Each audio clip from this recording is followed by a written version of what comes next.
Two Sigma is one of the world's biggest hedge funds. They have about $70 billion. They're a quant fund, meaning they run with computer algorithms. And this is a fund that's been embroiled in a great deal of drama recently. Their two billionaire founders don't like each other. They've been in a multi-year-long feud. And our latest reporting talks about how they are now in arbitration against each other. And so how that is adding fuel to the fire at this firm that is huge and complicated, and where the drama at the top has actually forced the hedge fund to reveal in regulatory filings a couple of years ago that the billionaire feud was a material risk to the firm and investors. And this is something we never see hedge funds do, let alone ones as secretive as Two Sigma. Right, and that's the amazing thing, that Two Sigma has really long prided itself on secrecy, but these legal issues are coming, forcing these secrets out.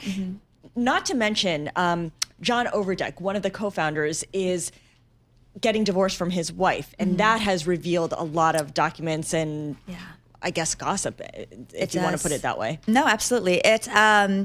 When he owns about half of the firm, him and David Siegel, and so if he has to give up any share of his stake in the firm, that would impact the 50-50 split that these two have, if he has to give up any share in a settlement with his divorce.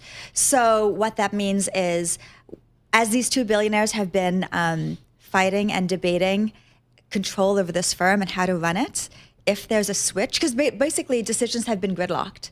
And so because they each have an equal vote.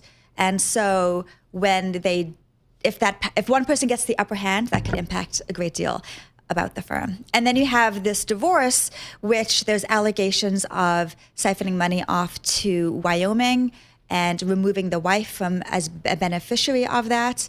John Overdeck would argue, he argues in the court proceedings, that she was never entitled to that capital and that it was not marital assets that were moved.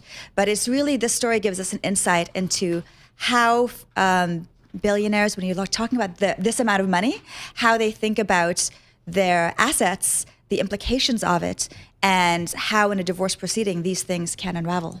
New Jersey's a no-fault state, split everything 50-50. Good luck trying to get out of that one for Mr. Overdeck. So what does that mean about the future of the firm if half of his half ends up with his ex-wife, or soon-to-be ex-wife? Would that suggest that maybe this firm splits apart, breaks up, reconfigures? Unclear on if any of those endings would happen if the firm splits apart, but it's more a matter of right now how decisions are made. And if John Overdeck has less power, not 50-50 split with his co-founder David Siegel, then would he have as much say in how the firm is run? This is also somebody who the co-founders had both said that they would step back recently from running the firm because it was so difficult and it was getting in the way. And they had two other representatives, their proxies, sitting on the management committee. And then just 8 months later, John Overdeck said, you know what, I'm coming back to run the firm.